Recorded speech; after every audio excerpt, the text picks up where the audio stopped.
Hah? Prei. Tanganku saya loro, Mas. Tanganku loro.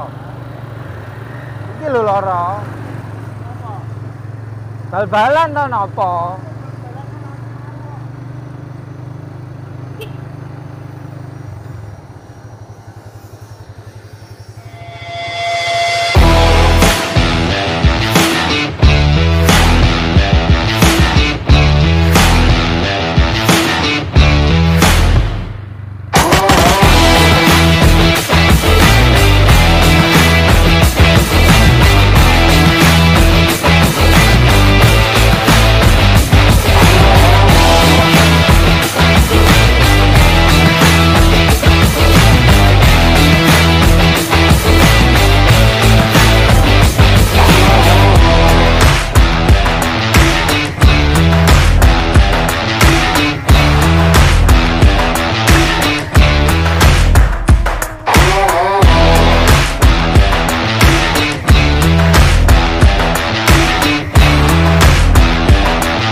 Ketemu lagi di Eko Kuli Kopi, teman-teman.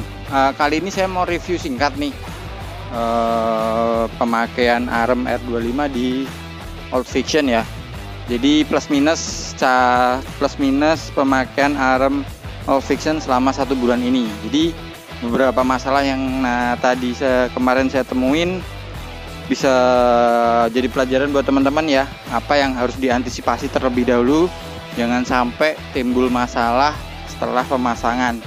Jadi yang saya lakuin sekarang adalah timbul masalah dulu baru saya repair. Jadi dari video ini semoga teman-teman bisa langsung menanggulangi sebelum masalah ada.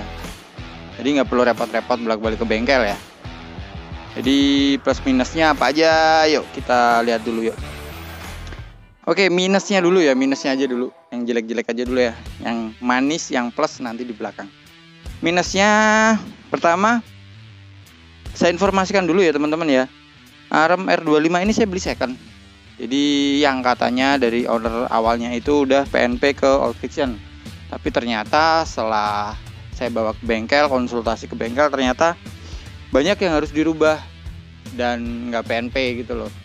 Beberapa dudukan yang tadinya buat owner lamanya udah bisa mengakomodasi buat di PNP, ternyata buat saya dan bengkel saya harus dibuang dan kita harus bikin dudukan lagi.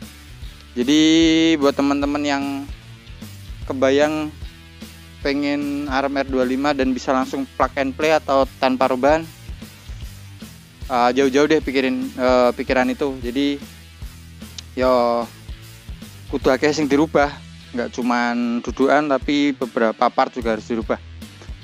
Oke, minusnya yang pertama adalah masalah yang pertama saya temuin itu piringan cakram belakang lepas. Jadi ternyata skrup yang ngikat piringan belakang itu kurang panjang. Jadi sempat lepas waktu saya pakai buat berangkat kerja, dan saya harus nyari mur yang lebih panjang dan ternyata susah. Saya harus balik lagi ke bengkel dan jaraknya jauh banget ya, dari Semarang Barat ke Meragen, Semarang Timur ya.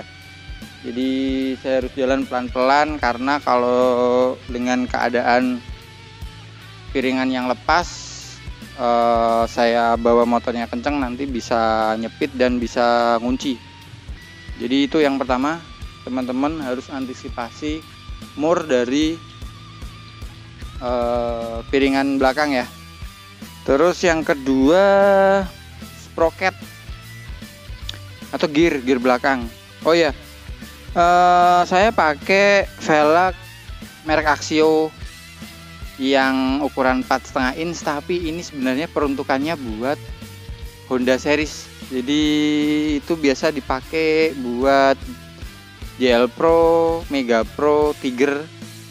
dan harus banyak perubahan yang harus saya harus dilakukan oleh bengkel. Yang pertama adalah bearing atau klaker atau laker, kalau nek wong Jawa ngomong laker ya, tapi biasa wong ngomong bearing. Bearingnya ini kita pakai punyanya Mega Pro Series. Ukurannya berapa saya lupa, nanti dimunculin deh di video ya ukurannya. Jadi asnya masih tetap pakai as ori R25, tapi bearing bearing peleknya pakai Honda Series. Terus sama juga dengan apa ini namanya, nah itu loh, itulah pokoknya ya. Ini ya dudukan rantai, dudukan gear itu, nap gear sorry. Nah, dudukan nap gear itu juga punyanya GL Series. Jadi sama tadi klakernya pakai bearingnya pakai GL Mega Pro Series, gear nap gearnya juga sama.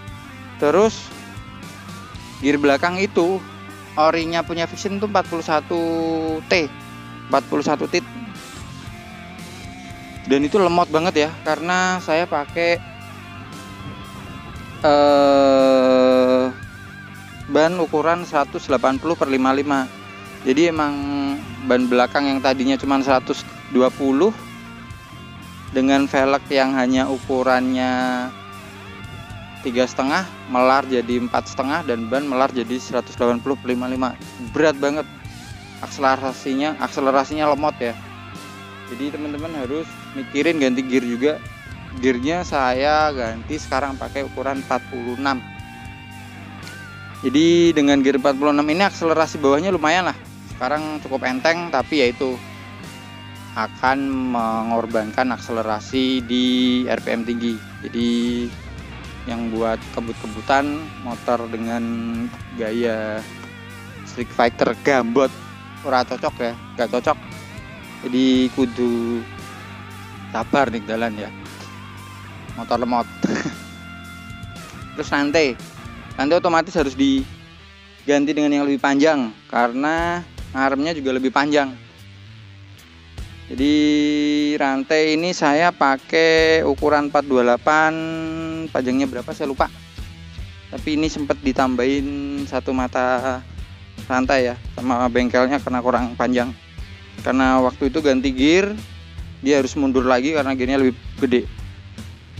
Habis itu terus ini footstep belakang yang sebelah kanan ini dudukan knalpotnya mentok ke arm. Jadi waktu nggak dibonceng sih nggak masalah, nggak terlalu kerasa, tapi waktu pakai boncengan sumpah kerasa banget.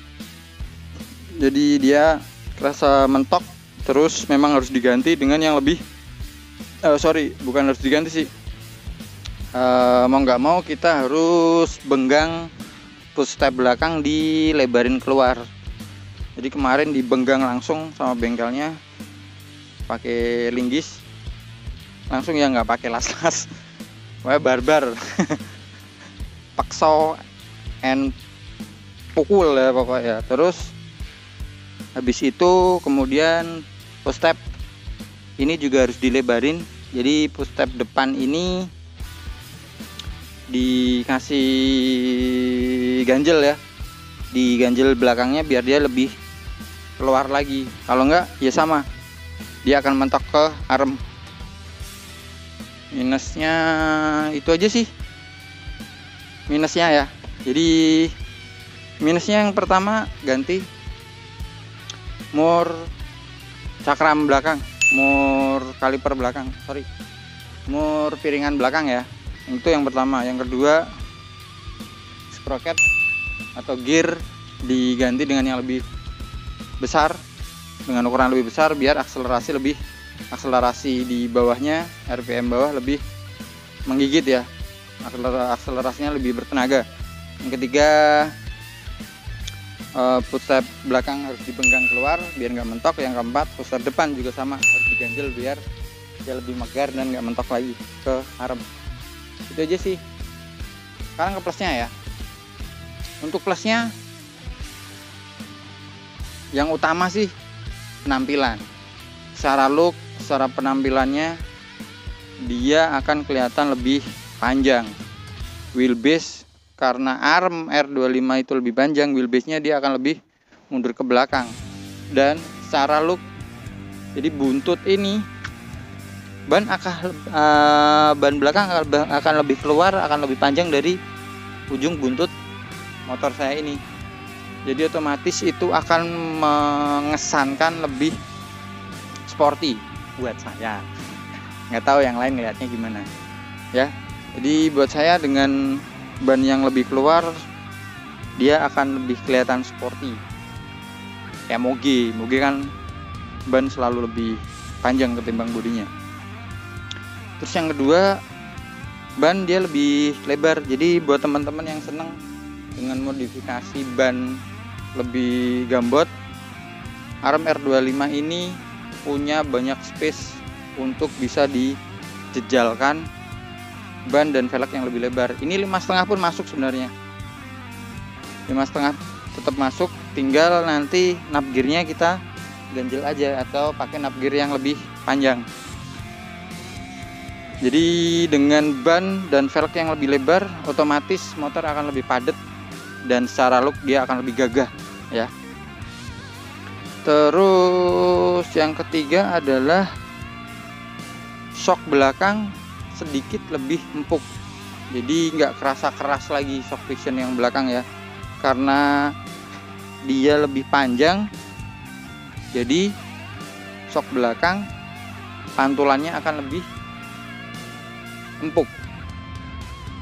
Dan yang terakhir adalah untuk kecepatan tinggi ya, walaupun lemot-lemot juga sih karena motor 150 dikasih ban segini, tapi dengan wheel yang lebih panjang kecepatan tinggi pasti akan lebih stabil.